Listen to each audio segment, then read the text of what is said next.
Vendredi dernier, après la sortie de ma dernière vidéo, éducation sexuelle à l'école, je me suis retrouvé devant un dilemme. Suis-je à ma juste place lorsque je dénonce, ou ma place est-elle autre?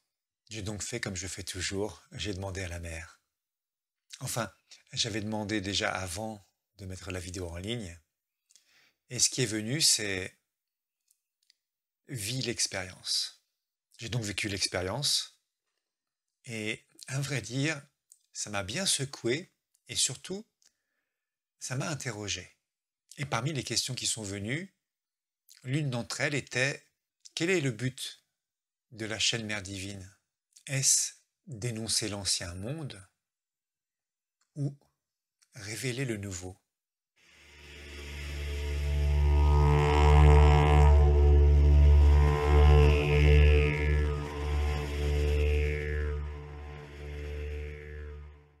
Peut-être te dis-tu que c'est une drôle de question. Révéler l'ancien monde ou dénoncer le nouveau? Faut-il faire un choix? Est-ce que les deux ne sont pas importants, tout aussi importants? En sommes-nous encore à dénoncer l'ancien monde ou plutôt à révéler le nouveau? En fait, tout ça m'appartient un petit peu puisque c'est les questions que je me pose pour faire mes vidéos. Et pour te dire la vérité, faire ces vidéos, pour moi, ça fait partie intégrante de ma sadhana. C'est devenu ma sadhana presque. Chaque vidéo que je fais a un impact sur moi. En fait, faire ces vidéos, c'est tout un cheminement. Il y a quelque chose qui émerge de moi. Enfin, c'est pas tout à fait ça même. Parce qu'en fait, je choisis pas les vidéos que je fais. Il y a tout un tas de concours de circonstances qui font qu'à un moment donné, ces vidéos-là, elles sortent. J'ai cette sensation vraiment intime de cette impression que c'est la mère qui décide à chaque instant. Et ça fait sens à partir du moment où chacune de ces vidéos me pousse à m'offrir un peu plus à la mère et à lui faire confiance dans l'action qu'elle entreprend. D'autant que chacune des vidéos me façonne, ou dit autrement, la mère me façonne à travers chacune des vidéos. C'est comme si elle me faisait vivre une sadhana en accéléré, ou c'est comme si elle accélérait la sadhana. C'est un processus en fait qui a totalement modifié ma vie. Si tu connais un petit peu la chaîne et que tu m'écoutes depuis quelque temps, tu vois à quel point faire ces vidéos a littéralement et totalement changé ma vie. Mais la chose qui me marque le plus dans le processus de ces vidéos, liées à la sadhana, liées à la mère divine, c'est que le surrender à la mère divine, le don de moi à la mère divine, n'a cessé de grandir à chacune des vidéos. C'est vraiment extrêmement puissant. Je sais que, pour en avoir discuté avec Cyril, il constate la même chose. Et il est vrai que dans ce processus de yoga intégral et de sadhana du yoga intégral, c'est difficile de comprendre que faire de simples vidéos peut avoir un tel impact sur soi. Cyril, il comprend ça maintenant. Je présume que Alexandre de la chaîne Yoga Intégral comprend ça aussi parfaitement. Parce que je les vois dans son évolution faire des bonds quantiques, des bonds évolutifs. La mère œuvre vraiment et nous pousse vraiment à nous offrir à travers ce processus des vidéos. Qui, comme je te le disais, au début, moi, je pensais juste apporter de la connaissance, et puis après, j'ai vu que ça me créait des connexions avec d'autres gens, et puis après, il y a eu des rencontres, et puis après, il y a des vraies actions qui commencent à se mettre dans la matière. Faire ces vidéos est une action concrète. Faire ces vidéos, ça a des répercussions sur moi, mais je sais que ça a aussi des répercussions sur les autres. À tel point que ça m'a permis de rencontrer des personnes et de faire des choses incroyables avec, quoi. mais parfois ça a des répercussions inattendues. Et j'ai un de mes amis Sadak qui a eu une réaction à la dernière vidéo que j'ai faite sur l'éducation sexuelle à l'école, qui était vraiment inattendue et qui m'a vraiment interpellé. Ça a eu pour effet de me remettre en question. De remettre en question ce que j'appelle la ligne éditoriale, mais le but de la chaîne Mère Divine. Et en rapport avec cette dernière vidéo, je me suis posé la question, est-ce judicieux de faire ce genre de vidéo? Est-ce que ça ne m'écarte pas du but de la chaîne, du but de la mère, tout simplement? Qu'est-ce qui fait qu'elles sortent, ces vidéos? Parce que pour moi, le processus de création de ces vidéos, il dépend de la mère. Je suis incapable d'organiser les vidéos de cette manière-là. J'en prévois certaines, et puis finalement, elles ne sortent pas tout de suite, et c'est d'autres qui prennent leur place parce que 1000 raisons. Et puis, j'ai vu les réactions dans les commentaires, et puis j'ai eu des retours de mes amis Sadak et Sadika, et beaucoup de réactions étaient très bonnes à cette fameuse vidéo sur l'éducation sexuelle à l'école. Ça montrait, enfin dans les retours, dans les gens, ce qu'on m'a dit, c'est que ça montrait une certaine implication de ma part, ça montrait que je n'étais pas déconnecté de la réalité, selon eux, et surtout, ça allait aider des parents et des enfants. Parce que l'important de cette vidéo, c'était pas que le propos, c'était l'action derrière, c'est-à-dire le lien qu'il y avait dans la vidéo. Cette vidéo sans le lien n'a aucun sens. Cette vidéo sans cette aide, cette action qui peut aider, n'avait aucun sens. C'était juste dénoncer pour dénoncer. Et donc on m'a dit, ben, le lien, c'est une grande aide pour les parents et pour les enfants. Mais du coup, ça a amené plus de confusion en moi. Certains disaient que c'était pas bien, d'autres disaient que c'était bien. Et puis comme toujours, quand on demande à la mère, eh bien on a des réponses. Et je l'ai eu de manière, encore une fois, complètement inattendue. J'ai appelé quelqu'un, et c'est pas cette personne que j'ai eue, c'est sa femme. Et elle m'a amené un point de vue particulièrement intéressant. Cette personne que je ne connaissais absolument pas, et qui, déjà, sa manière d'être sincère, franche, claire, précise, eh bien, je la considère vraiment comme une grande sœur. Parce qu'elle m'a amené un point de vue vraiment, vraiment intéressant. Elle m'a rappelé Sri Aurobindo, qui est quand même un des très grands révolutionnaires de l'Inde, qui aurait pu être un immense homme politique en Inde. Probablement, il aurait pu devenir Premier ministre en Inde, ce qui est l'équivalent de notre président. Et qui pourtant, après son année de prison, s'est retiré et a décidé d'agir complètement autrement. Et qui, à mon sens, a eu une action bien plus grande sur l'Inde et l'humanité que s'il n'avait été que simple président. Et puis, elle m'a rappelé le pouvoir des mots. Moi, je fais ça. Je ne fais que parler. Je suis dans les mots. Tu me vois, mais je sais que la plupart des gens ne me regardent pas et m'écoutent plutôt qu'ils ne me regardent. Et donc, c'est le pouvoir des mots que j'utilise. Et en fonction du pouvoir des mots, je peux me connecter ou te connecter à certaines énergies.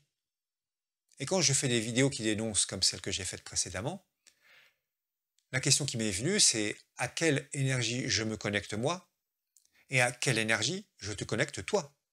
Et si tu y regardes de plus près, eh bien, potentiellement, je peux te connecter à la peur, à la colère, au dégoût, enfin à des choses qui, si tu as écouté cette chaîne, appartiennent plutôt aux forces adverses plutôt qu'au divin. En tout cas, c'est les méthodes des forces adverses. Alors, je me suis demandé si ces vidéos qui dénoncent connectent à l'ombre ou à la lumière. Alors tu vas me dire, ça dépend l'angle qu'on choisit. Et dans tous ces types de vidéos, ce que j'ai essayé de faire, c'est de partir de l'ombre la montrer pour emmener à la lumière et montrer que la lumière est toujours plus forte que l'ombre. En tout cas, que la lumière révèle le mensonge. Et même si dans cette vidéo, j'ai un petit peu moins réussi, le retour que j'en ai eu, c'est que comme il y a un lien d'action derrière, eh bien, ça pousse vers un regroupement des parents, vers une cohésion et une action commune. Et donc, que ce lien vers cette action commune peut aider bon nombre de parents, voire même des gens qui n'ont pas de spiritualité. Donc, même une vidéo qui m'a semblé un peu ratée dans ma démarche de t'emmener vers la lumière, eh bien, il s'avère que dans le retour des gens, ça peut aider. Mais quand même, cette conversation avec cette personne m'a amené à une réflexion, c'est quel rôle je veux jouer dans tout ça? Ou plutôt, quel rôle la mère veut-elle que je joue dans toute cette histoire? Parce que j'ai eu un exemple dans ma vie. J'ai eu l'occasion de rencontrer une personne dans mon chemin de vie qui s'appelle Alice, qui s'est donné pour objectif de lutter face au système. Mais pas la petite lutte, de la lutte bien costaud. Mais il s'est avéré que moi, je l'ai rencontrée plutôt dans un cadre spirituel. Parce que Alice a une immense spiritualité. Ce qui lui a permis de faire toutes ces actions-là. Mais dès le départ, je lui avais dit, moi, ton action ne me parle pas du tout, c'est ta spiritualité qui me parle. Et je lui avais dit, tu sais, c'est dangereux quand même, ton processus de lutte. Et effectivement, il s'est avéré que bah, elle a eu une période en prison pendant quelques mois. Et en sortant de prison, elle était totalement différente. Elle a arrêté la lutte et elle a commencé à propager la paix, l'amour et la spiritualité. Cette personne, Alice, m'a marqué beaucoup par son pouvoir de création, sa volonté, sa foi. Et cette histoire est un bon exemple. Elle a dénoncé, ce système est fort et puissant. Elle s'est retrouvée en prison et en sortant, qu'est-ce qu'elle a fait? Elle a diffusé la spiritualité, la paix et l'amour.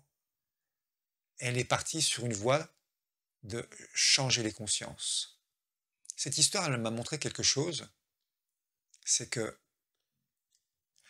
avant de vouloir entamer un combat extérieur, ben, il faut d'abord remporter sa liberté à l'intérieur.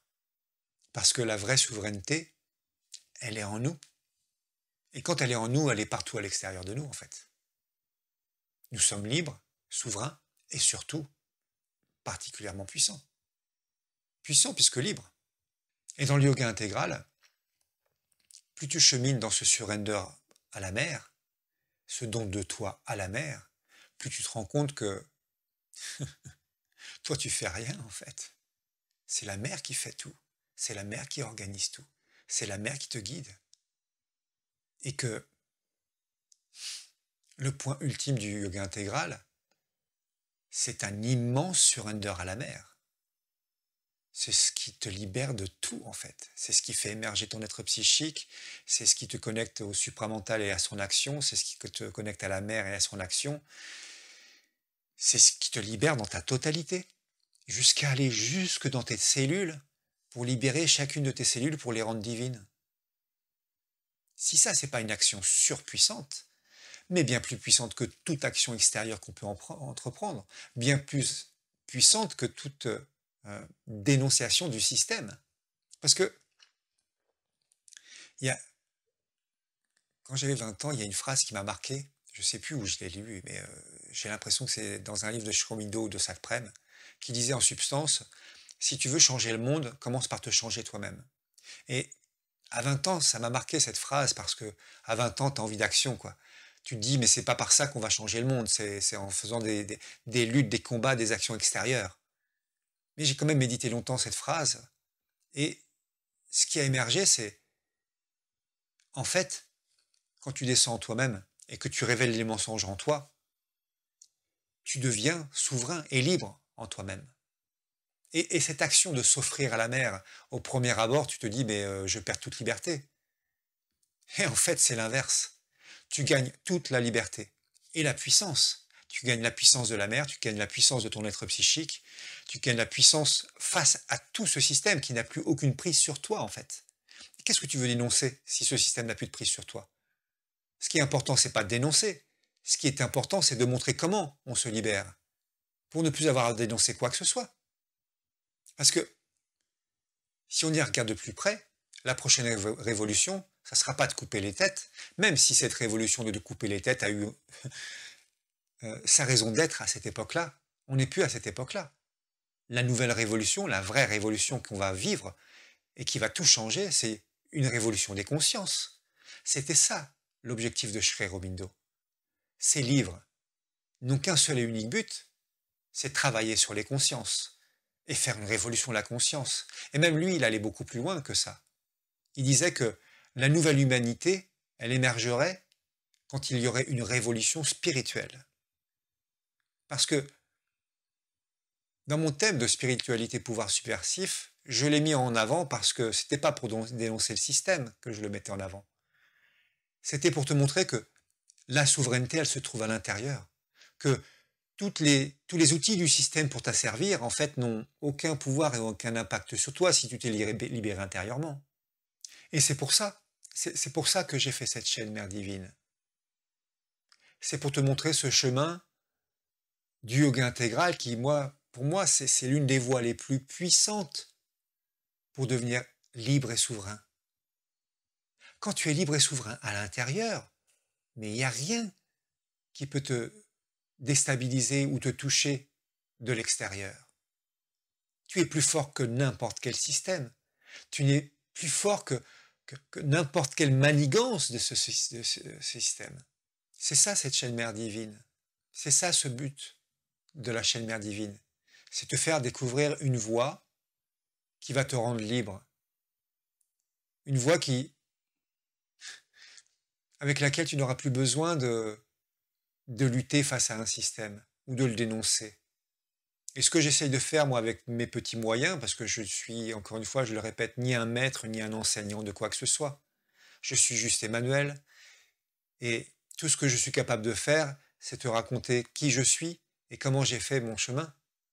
Je te montre mon propre exemple, l'exemple d'un humain qui est comme toi, identique à toi, qui n'est pas plus grand, pas plus puissant, pas plus quoi que ce soit que toi, en fait.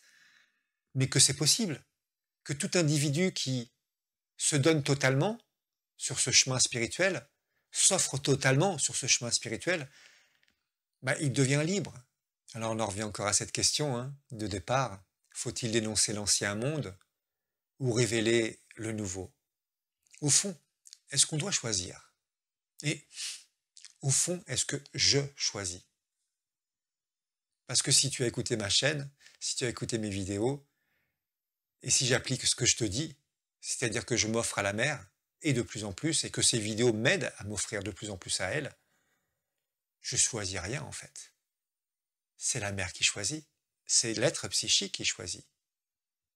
Et toutes les parties qui ne sont pas encore tout à fait alignées à l'action de la mer et de l'être psychique, eh bien, la mer s'en occupe aussi, en me faisant vivre exactement ce que je dois vivre. En l'occurrence, si je regarde un tout petit peu cette vidéo sur l'éducation sexuelle à l'école, elle a eu des répercussions extraordinaires sur moi. Cette remise en question est intéressante parce que en moi, ce que je représente une action divine spécifique, précise. Et tout le but de ce yoga intégral, c'est de savoir quelle est cette action que je représente. Alors je tâtonne, j'explore, je me casse la figure, je me relève, ça se précise petit à petit, ça se rapproche petit à petit de cette action précise. Mais je peux me planter et je peux me remettre en question et je peux même changer complètement de manière de fonctionner ou d'être en fonction de ce qui se présente à moi. Et du coup, je comprends mieux maintenant, au fil de cette vidéo et de toute la réflexion que j'ai eue aujourd'hui, puisque je tourne cette vidéo le vendredi, le jour de la sortie de la vidéo dont je te parle depuis le début, je comprends mieux cette petite phrase qui dit vis l'expérience. Fais l'expérience et vis-la, quoi. En gros, mets cette vidéo, vois ce que ça fait, vois ce que ça fait comme réaction en toi, vois ce que ça fait comme réaction dans les autres. Je n'étais pas sûr de mettre la vidéo sur l'éducation sexuelle à l'école. Je l'ai mise quand même. Il y a eu des répercussions chez l'un de mes amis que je n'ai pas bien compris encore maintenant, puisque je n'ai pas encore eu l'occasion de discuter avec lui. Mais du coup, ça m'a permis de faire un cheminement intérieur vraiment, vraiment très intéressant.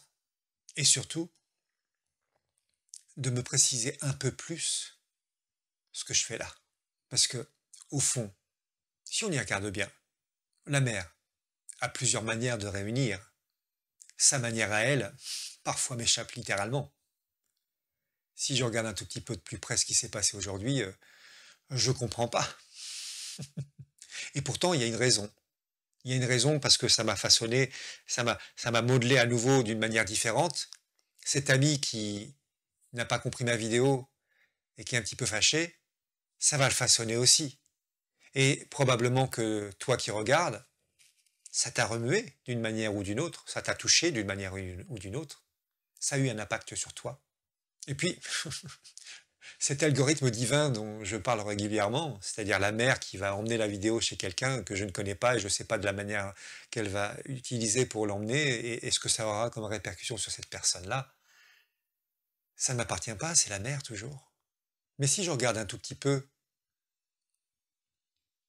ce que j'aimerais à travers cette chaîne, c'est d'apporter de la lumière et réunir autour de la mer.